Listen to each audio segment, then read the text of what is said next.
महात्मा बुद्ध ने पूरी दुनिया को दया की राह पर चलने को प्रेरित किया है। गौतम बुद्ध का कहना है कि हर पुरुष की 4 पत्नियां होनी चाहिए। इसके पीछे एक दिलचस्प कहानी है। बुद्ध दुनिया को शांति करना और संपूर्ण विश्व को शांति देने के लिए जाने जाते हैं। एक आदमी की 4 पत्नियां थीं। प्राचीन भारत की सामाजिक प्रथाएं ऐसी ही थीं, जहां एक पुरुष कई पत्नियां रख सकता था। समय बीतने पर वह व्यक्ति बीमार होने लगा और उसे अपनी मौत करीब दिखने लगी। जीवन के अंत में वह बहुत अकेला महसूस करने लगा। उसकी पहली पत्नी को बुलाया और उसे अपने साथ दूसरी दुनिया में चलने को कहा। पति ने कहा, मेरी प्यारी पत्नी, मैंने तुम्हें दिन रात प्यार किया, जीवन भर तुम्हारा ख्याल रखा। अब मैं मरने वाला हूँ, क्या तुम मेरे साथ वहाँ चलोगी जहाँ मैं मृत्यु के बाद जाऊँगा? उसे उम्मीद थी कि उसकी पहली पत्नी का जवाब हाँ ही होगा, लेकिन उसने जवाब दिया, मुझे पता है कि आपने हमेशा से मुझे प्यार किया, मेरे प्यारे पति। अब आपका अंत करीब है, ऐसे में आपसे अलग होने का समय आ गया है। अलविदा मेरे प्यारे पति। दूसरी पत्नी का जवाब। इसके बाद बीमार पति ने अपनी दूसरी पत्नी को बिस्तर के पास बुलाया और मौत के बाद के सफ़र पर चलने की विनती की। उसने कहा, मेरी प्यारी पत्नी, दूसरी पत्नी, तुम जानती हो मैंने तुम्हें कितना प्यार किया। कभी कभी तो मुझे डर लगता था कि तुम मुझे छोड़ ना दो, इसलिए मैंने तुम्हें जोर से पकड़ रखा।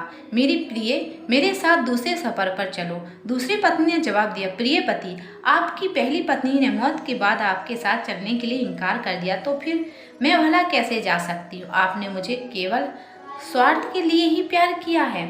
तीसरी पत्नी का जवाब। मृत्यु शैया पर लेटे आदमी ने अपनी तीसरी पत्नी को बुलाया और उसे भी अपने साथ चलने को कहा।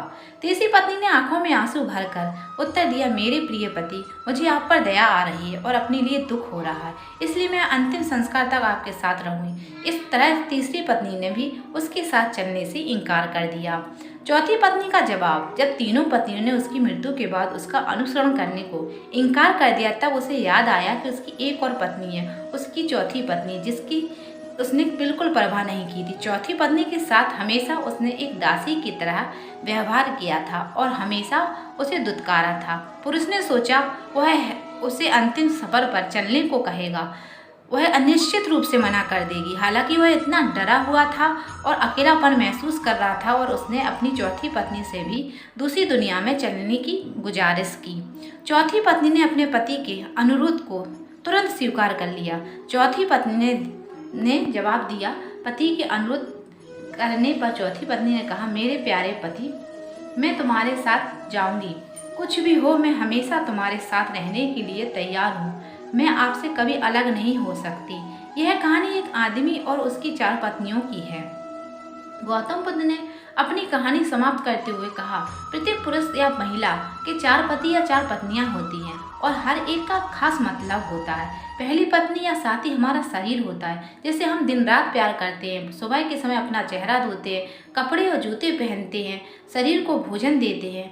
हम अपनी पहली पत्नी की तरह अपने शरीर का ध्यान रखते हैं, लेकिन दुर्भाग्य से जीवन के अंत में शरीर यानी अपनी पहली पत्नी हमें अपनी दुनिया में नहीं ले जा सकती। महात्मा बुद्ध ने कहा, जब अंतिम सांस हमारे शरीर को छोड़ती है तो चेहरे का रंग बदल जाता है और हम अपने उज्जवल जीवन को खोने लगते हैं। हमारे प्रियजन इकट्ठा होकर विलाप करने लगते हैं, लेकिन इसका कोई फायदा नहीं होता। ऐसे समय में शरीर को अंतिम संस्कार के लिए जाना पड़ता है। सिर्फ सफ़ेद राख बच जाती है। जीवन का तात्पर्य दूसरी पत्नी का है, मतलब हमारा भाग, धन संबंधी भौतिक चीज़ें प्रतिष्ठा को दर्शाती हैं। हम सभी इन सभी चीज़ों को पसंद करते हैं, इसे पाने की कड़ी मेहनत भी करते हैं।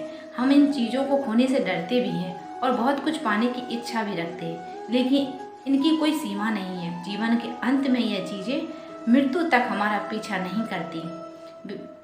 भाग्य में जो भी जुड़ा है उसे छोड़ना ही होगा। हम इस दुनिया में खाली हाथ आए हैं, मृत्यु के बाद खाली हाथ ही जाएंगे।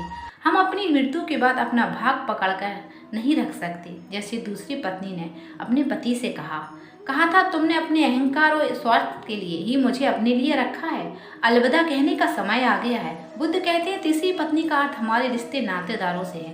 ये हमारे माता पिता, भाई बहन, सभी रिश्तेदार, दोस्त और समाज की तरह है। आंखों में आंसू लिए हमारे लिए और हमारे साथ शमशान घाट तक आ सकते हैं। वो हमारे दुखी उदास होते हैं, इसलिए हम अपने शरीर, भाग और समाज पर निर्भर नहीं रहते हम अकेले ही आते हैं और समाज में अकेले ही जाते हैं। मृत्यु के बाद कोई हमारा साथ नहीं दे सकता। चौथी पत्नी का जवाब। बुद्ध ने कहा, चौथी पत्नी मतलब हमारा मन या चेतना। हम गहराई से यह पहचान जाते हैं कि हमारा मन क्रोध, लालच और असंतोष से भरा हुआ है, तो हम अपने जीवन को अच्छे नजरिए से देख पाते हैं। क्रोध, लोभ और असंतोष कर्म के नियम है। हम अपने कर्म से कभी पीछा नहीं छुड़ा सकते। जैसा कि चौथी पत्नी ने मरते हुए अपने पति से कहा, तुम जहाँ भी जाओगे मैं तुम्हारे पीछे चलूंगी। महात्मा बुद्ध ने 4 पत्नियों का अर्थ शरीर, धन, दौलत, मन और कर्म को बताया है।